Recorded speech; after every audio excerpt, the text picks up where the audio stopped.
Fairy Sightings Podcast, where we listen to people's fairy encounters. But take heed, we're not talking about winged Tinkerbells here. These are real fairies, real encounters that took people like you and I by surprise. Stay a while and hear their stories. My name is Jo Hickey Hall and I'm a folklore researcher.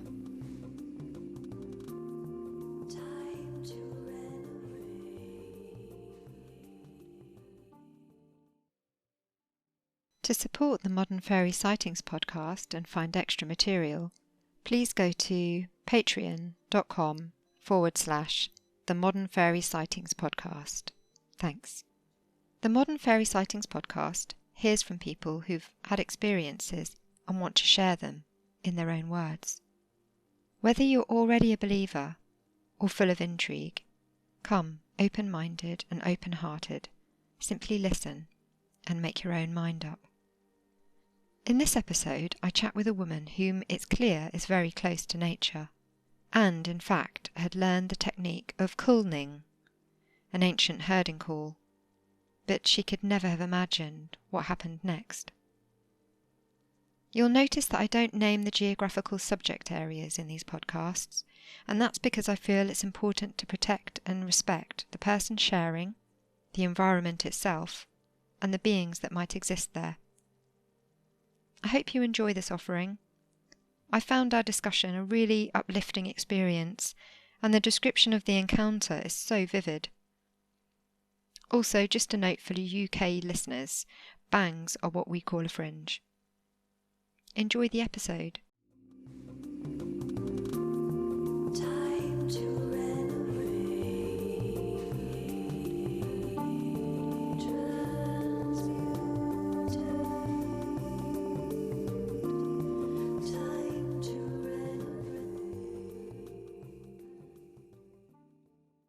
Well, it was about, I think it was last August or the August before.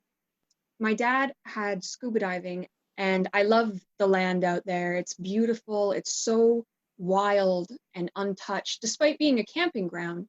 And I love exploring. If I find a deer trail, that I'm off. And I just wander as far as I can until I start to think, maybe I should, not get lost. But I started to wander this deer trail, and it led up onto a great big plateau that was so densely wooded with birch and pines, and it was so beautiful. And I remember what lured me up there was one single bright red tiger lily, and they're very rare nowadays. I've noticed. When I was a child, they grew absolutely wild out there, but as I've gotten older, I see so little of them. So I saw that, and I just gunned right up to the top of that plateau. When I got up there, it just felt different. I had wandered here, there, and everywhere, and I got up there, and it felt so different, and it felt like the perfect place to practice my singing. And I don't like to do it indoors. I don't like to do it around other people, because for me, it feels almost like a way of communicating with spirits. And so it's a very personal and intimate thing for me. And I started practicing when I was up there.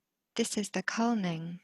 Yes. This is a cattle call that, is it Scandinavian? Is it just women and girls that sing this, or is it men too? I've noticed, I don't know of any rules or stipulations about like just girls do that, but I have noticed it's more women that do it and enjoy it. And I think that's because the pitch can sometimes be higher and designated as more feminine. So nowadays men are like, I don't do that. But I think that if you feel spiritually inclined, and it's a practical skill in a way, at least it used to be, but it's such a spiritual thing at the same time, and I was practicing, and I was on top of the plateau, and it went down very rapidly, almost as a cliff face, but it was like over time the rain had worn down the earth enough so that it was just a very steep slope. And down below, it was so dense. It was, I could see horsetails and birch and ferns, but it was just like a wall of green at the bottom. Right. And it was kind of, the curiosity in me, was very much like, ooh, what's down there? But, the logical part of my brain is like, you don't know what's down there. But I continued to practice, and I stopped for a minute just to listen to the trees, just to listen to everything around me. And I heard my call sung back to me from the bottom of the plateau. And Amazing. it sounded like it was sung through something, but I could never place what. It was almost like they were singing through a tunnel, but it didn't have quite as much echo. It's hard to explain, but it was beautifully pitched. It matched my pitch. It was just unique in its own way that I could tell it wasn't an echo. It was a different voice almost, and I stopped. And I was startled, honestly, because my first thought was, oh my God, somebody's out here. My first thought was a camper had followed me out, and I got very frightened almost, because, the fear response of like, there's a person here and I don't know where the people are. But I started to just feel different. And I had an experience when I was 12, and I can tell that one as well, but it felt the same way as that. But there's no other place in my life that I can put that feeling other than these strange experiences. And curiosity got the best of me, and I felt like I was doing something I shouldn't be doing, but I really wanted to know where that was coming from. So I started to go down the slope, and I was having to hold on to the lodgepole pines for dear life, just to keep my feet from going out from under me and going down the hill on my butt. And I got almost to the base, almost to the line where the horsetail was growing. And I was very surprised at how tall the horsetail was growing. And I know it was horsetail. I've seen that herb a million times. It's everywhere out here. It was, but it was very tall and thick and dense. And it's just a wall of green. And I almost got there, and I felt immediately like I was somewhere doing something I was not supposed to. And I had this overwhelming sense of, I need to go back to where I belong, because I didn't belong here. And it was a sense of like, you don't belong here. Right. And Yeah. I turned on my heels, and I was like, okay, if it's an animal, don't run.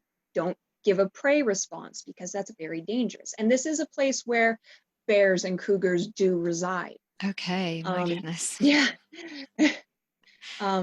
But towards the end, it just became such an overwhelming drum in my soul that I couldn't help it. And I had to, haul myself up, grabbing onto the pines and then grabbing onto the birch. And then I got to the top completely out of breath, and I plopped down on my butt, and I was like, okay, nothing's behind me.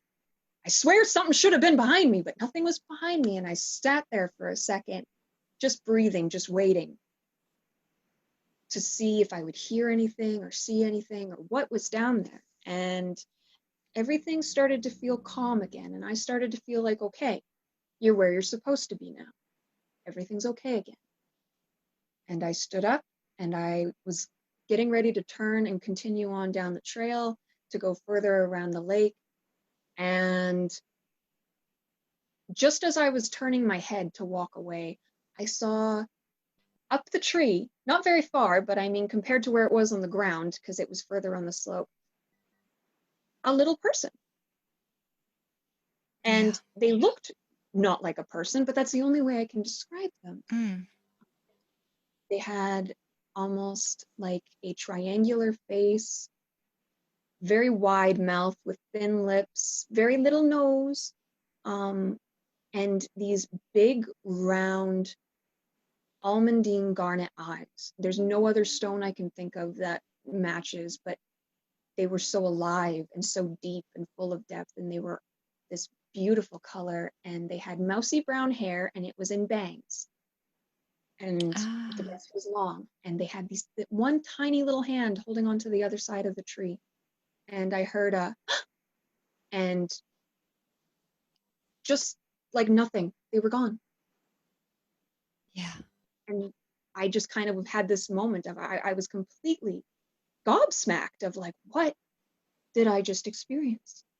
Mm, And I kind of started to register, not fully, that took a little while later, but register that I had something special happen. And mm, so I apologized for intruding on a somewhere where I wasn't supposed to be. I thanked for them for the magical experience that I was given. And I basically said, have a nice day. And I went about my day. And I walked all the way back around the lake, down the plateau to the car. And I sat there and I was like, oh my gosh, I saw something special. mm. And it took that long for me to be like, wait a minute here. Yeah, yeah, yeah. Just lost in the moment. Yeah, no, I was so dazed and lost in the magic of it all. I don't even remember getting back to the car. I know I walked there.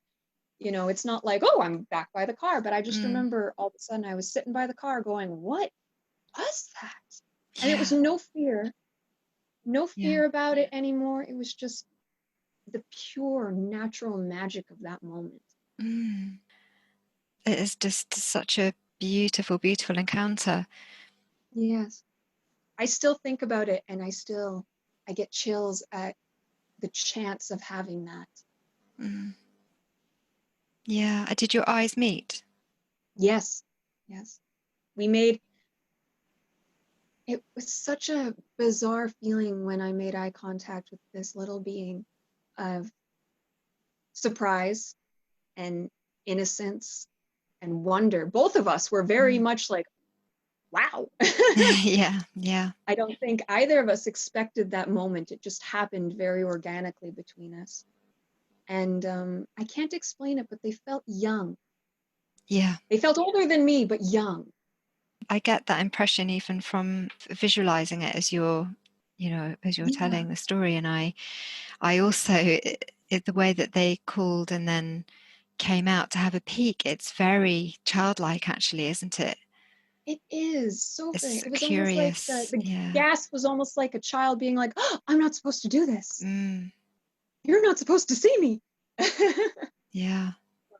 Did you get a sense of how tall they were at all?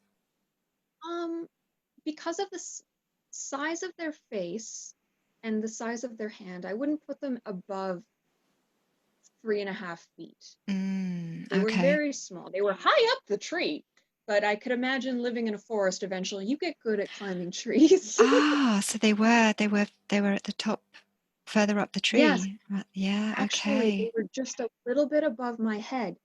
But Okay. they were a little bit down the slope, and the slope went so steep so rapidly that they Sure. were quite far up the tree. Yeah, yeah. So it sounds like they had clambered up the tree to get a better look at you. Yes, yes, and I got that sense very much so. Yeah. And I think that's who was probably chasing me up the hill, but now I am starting to think maybe it wasn't, get out of here, you kid. It was more of like what are you? What you Mm. doing? Almost like when you're a little kid and you run to get a better look of a deer that's far away, you know. Yeah. Ah, it's really, really wonderful.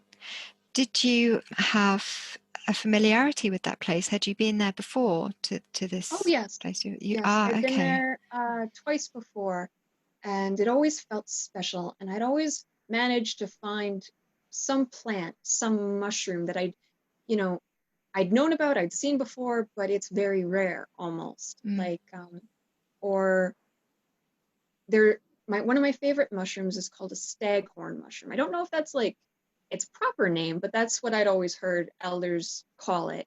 And it was this amazing fire yellow orange. Right. And that's something I've always noticed about that area is there's a lot of plant life there. There's quite a bit of animal life, and the plants there just grow so vibrantly. like the red tiger lily. I hadn't seen a tiger lily in the wild for years. I'm not au fait with the native species out there, so I must It's look okay. a tiger I lily up. really wouldn't expect you to. There's a lot of plants out there I would have no idea about.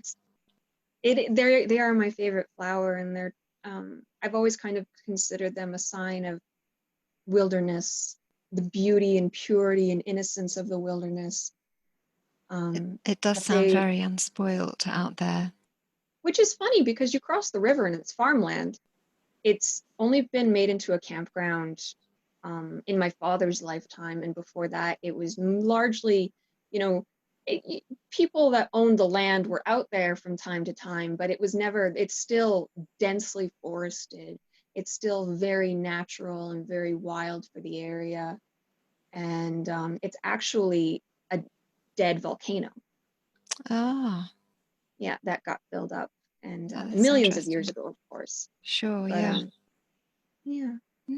That is interesting, isn't it? So it's volcanic. It's volcanic rock there. Yeah, no. You have to dig down quite a bit, but I've always thought that maybe that's why things grow so beautifully out there Could is be, right, yeah. uh, Yeah, it could be. So when it first answered back, so you sang and it answered mhm. back. Did you sense it in your body? Did it kind of Oh, make you, absolutely. yeah. It was like this vibration of joy went through me of just like I can't help but continually use the term innocent because uh, it was so unreserved. It was innocent joy. It was innocent bliss. It had no holdback. It had no withdrawal of like almost, it had no shame in its joy, if that makes sense. That's And so important as in terms of being able to sing also somewhere in the wilderness like that. Like we don't often get a chance to just sing no, from our hearts. We don't get that opportunity to just share from our soul like that through our voice. no, That in itself is just a really sacred offering, isn't it? yeah. And that's always, whenever I go out with the intent to sing. It's never just for me. It's always I'm singing for the land, and that's the intent I put in it. Yeah. And I think that was why I got the response I did. Mm. I think that the land and the beings of that land heard and sensed that intention. And I think that's why I got any response at all, Mm-hmm. was it was responding to love. Absolutely. Yeah, that is true magic, in fact. Yes. Just to go with that loving intention, connect with the land. Oh, yes. I've always Yeah. been very strongly and fiercely connected to nature, and it's always come from a place of deep love and reverence. Mm. And I think Yeah. that contributes to having any experience at all. You have to have something in you that says, I love this. Mm.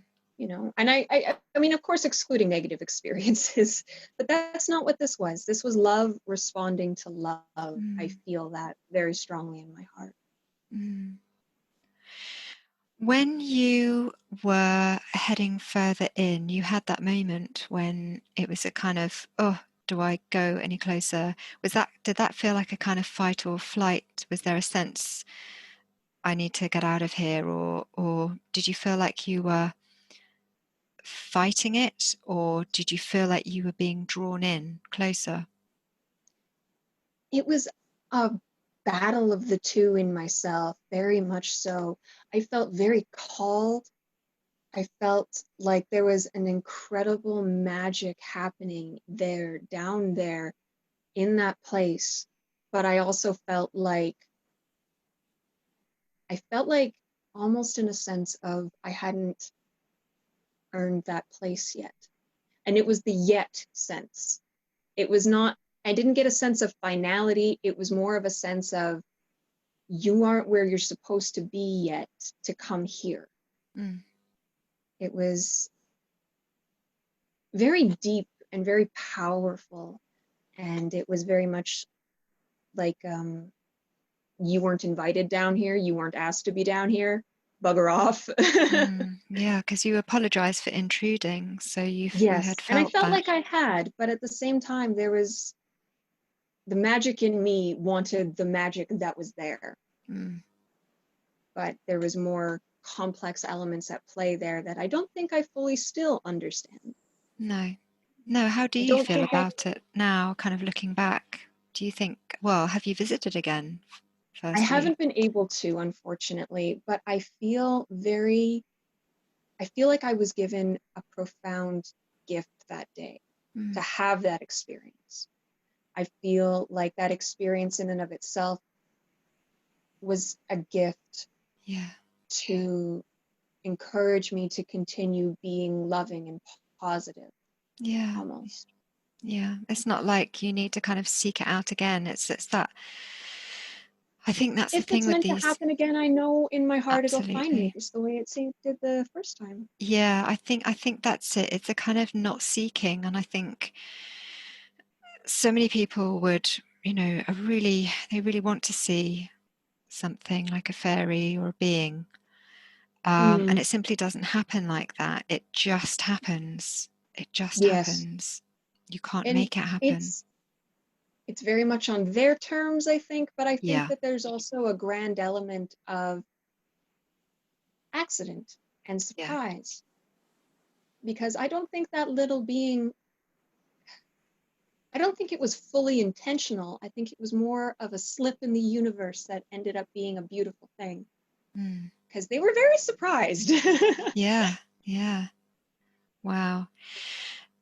Did you see any expression on its face? It was a very curious, it was almost, their face was very, not reserved, but relaxed, but it Yeah. had a kind of curiosity in it that you would see in, say, a deer or, an animal being very much like, what's this? But also having that placid face in a strange way. When they gasped, they opened their mouth a little bit. And their eyes got a little bit bigger. Thank you so much again. Really brilliant to chat to you. I really Thank you so appreciate much it. for having me. I appreciate Okay. getting to tell my story. Time to